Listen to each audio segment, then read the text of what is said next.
श्रोता प्रेमियों, मैं राम सागर शास्त्री आप लोगों के समक्ष एक प्रसंग रखने जा रहा हूं।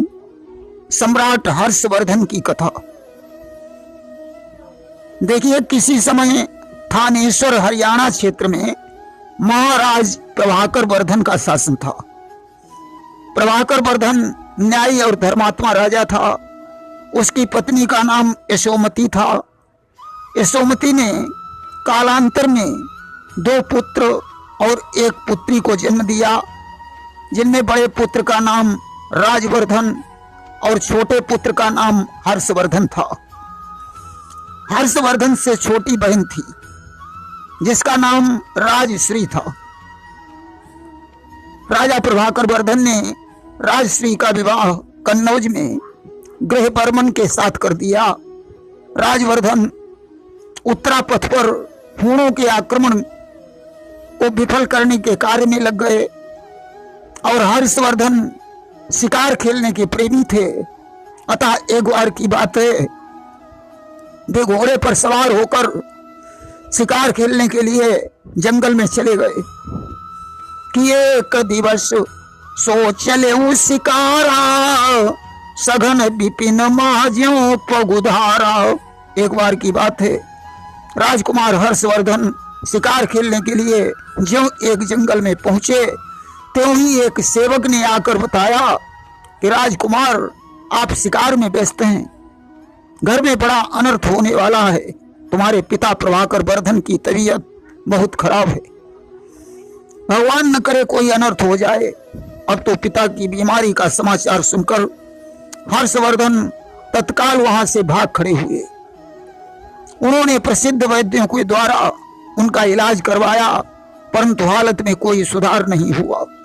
हर्षवर्धन विचार करने लगे, वैद्य जी की दवाई से कोई लाभ नहीं हो रहा है। इसका सीधा मतलब है अब पिताजी का बचना नामुमकिन है। हर्षवर्धन ने तुरंत एक दूत को बुलाया और उससे कहा, जितनी जल्दी हो सके उत्तरापथ से हमारे बड़े भाई राजवर्धन को बुला कर लाओ और उन्हें बता देना कि पिताजी गंभीर रूप से बीमार हैं। इधर दूत ने उत्तरापथ के लिए प्रस्थान किया और इधर हर्षवर्धन की माता यशोमती पसारें खा खा कर विलाप करने लगी।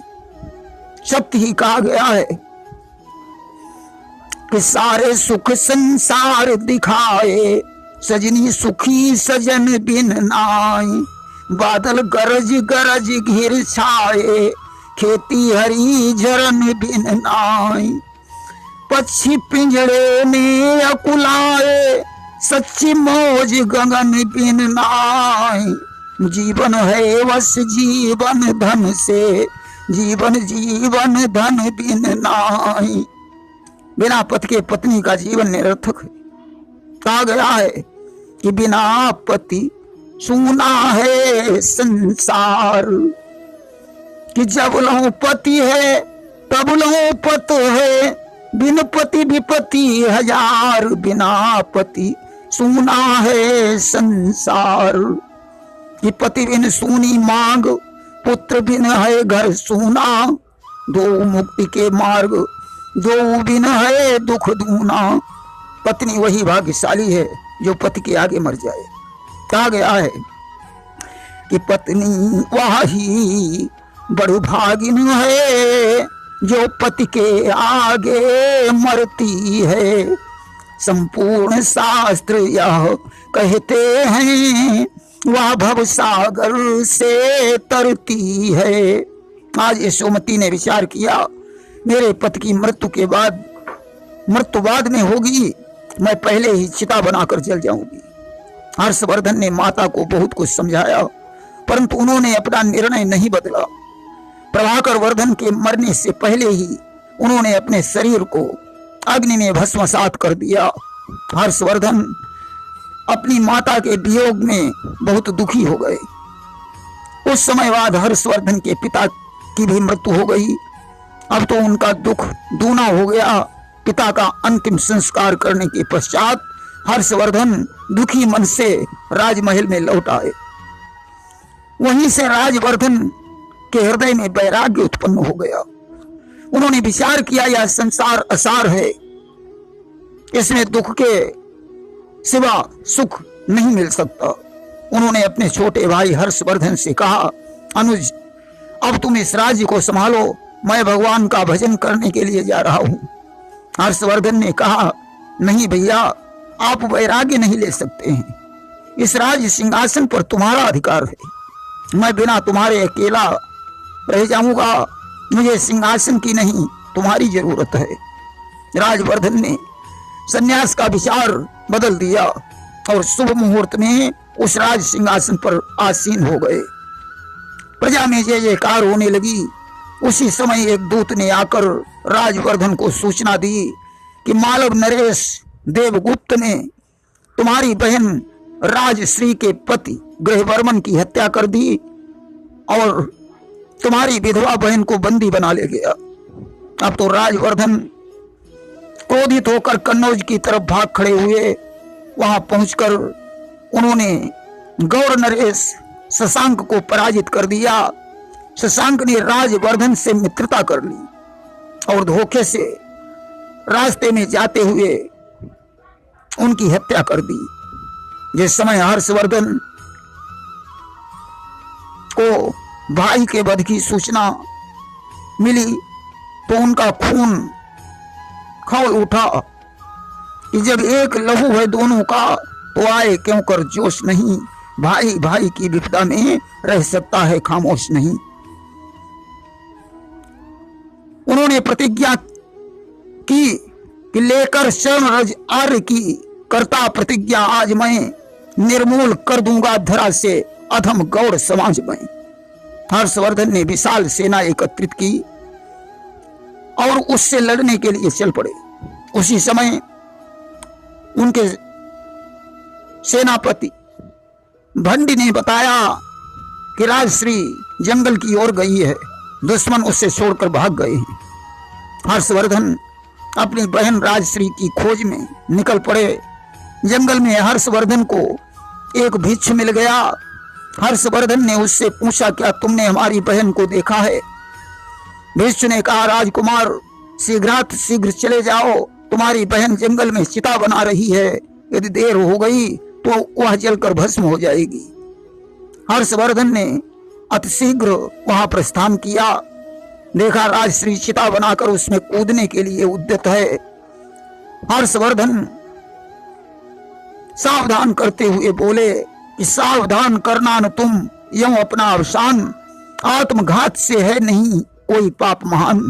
आज अपनी बहन को हृदय से लगा लिया और वापस लाकर कन्नौज के राज सिंहासन पर बैठा दिया और बोले, कन्नौज का शासन अब तुम्हारे नाम पर ही चलेगा। इसके बाद हर्षवर्धन ने इतिहास प्रसिद्ध दिग्विजय किया। 6 वर्षों तक निरंतर युद्ध किया। उन्होंने संपूर्ण उत्तराखंड को जीत लिया। मिथिला, बिहार, गौड़, उत्कल आदि सभी देश उनके अधीन हो गए। उन्होंने यवन, हूण और अन्य विदेशी शत्रुओं का विनाश कर दिया। अब उन्होंने थानेश्वर के स्थान पर कन्नौज को विशाल साम्राज्य बनाया। उनके राज्य में प्रजा बड़ी सुखी थी। हर्षवर्धन एक योग्य और कुशल शासक थे, साहसी, पराक्रमी और धैर्यशाली थे, कर्तव्य परायण और धर्मनिष्ठ थे। इतना ही नहीं, हर्षवर्धन त्यागी, दानी और दृढ़ निश्चयी भी थे। हर्षवर्धन के राज्य में सच्चा न्याय होता था। आचार्य दिवाकर नाथ हर्षवर्धन के मित्र थे। वे जंगल में एक आश्रम बनाकर रहते थे। हर्षवर्धन एक बार उनके आश्रम में गए। आश्रम में शांति ही शांति फैली हुई थी।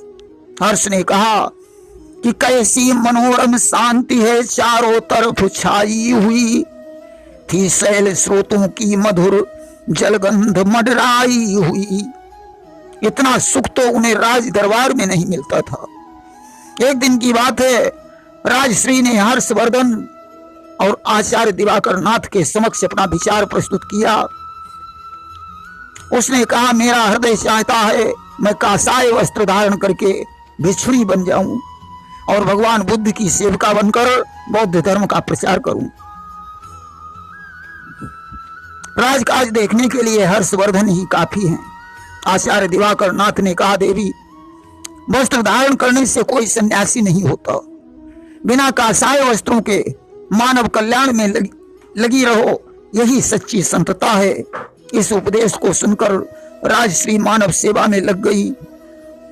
राजा हर्षवर्धन ने दुर्गावती के साथ अपना विवाह किया, जिससे 2 पुत्रों का जन्म हुआ, भाग्यवर्धन और कल्याणवर्धन। दोनों पुत्रों की हत्या अरुणास नामक मंत्री ने कर दी। इनका कोई वारिस नहीं रह गया। हर्ष ने प्रयाग में त्रिवेणी संगम पर त्याग व्रत का महोत्सव मनाने का निर्णय लिया। उन्होंने देश के सभी ब्राह्मण, श्रमण, भिक्षु और धार्मिक व्यक्ति वहां निमंत्रित किए और अपना सारा कोष दान देने की घोषणा की। हुई थी घोषणा सम्राट की, साम्राज्य भर में करेंगे त्याग, सारा कोष ले संकल्प कर में। माघ के महीने में प्रयाग में त्रिवेणी के तट पर प्रतिवर्ष विशाल मेला लगता था। इसमें प्रत्येक 5वें वर्ष हर्षवर्धन अपना सर्वस्व दान कर देते थे और अपनी बहन राजश्री से कपड़े मांग कर धारण करते थे। इस प्रकार वे एक साधारण व्यक्ति बनकर अपनी राजधानी को वापस आते थे। लुटाती थी बहन भी पास का सब तीर्थ स्थल में, पहन 2 वस्त्र केवल दीपती थी छवि विमल जग में। उनकी बहन राजश्री भी अपना सर्वस्व दान करके वापस आती थी। हर्षवर्धन भगवान शिव के भक्त थे।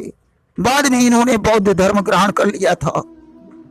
ह्वेनसांग, बाणभट्ट आदि उनके दरबार में आया जाया करते थे। राजश्री एक आदर्श नारी, धर्मपरायणा, त्यागी और तपस्विनी थी। वो मानव सेवा में से बड़ा कोई धर्म नहीं समझती थी। उसके अंदर सच्ची देशभक्ति थी। उसे शास्त्रों का ज्ञान भी था। 57 वर्ष की अवस्था में हर्षवर्धन की मृत्यु हो गई। बाद में राजश्री का भी प्राणांत हो गया और कन्नौज पर अन्य प्रांतों के शासकों का अधिकार हो गया। प्रेम से बोलिए वृंदावन बिहारी लाल की जय।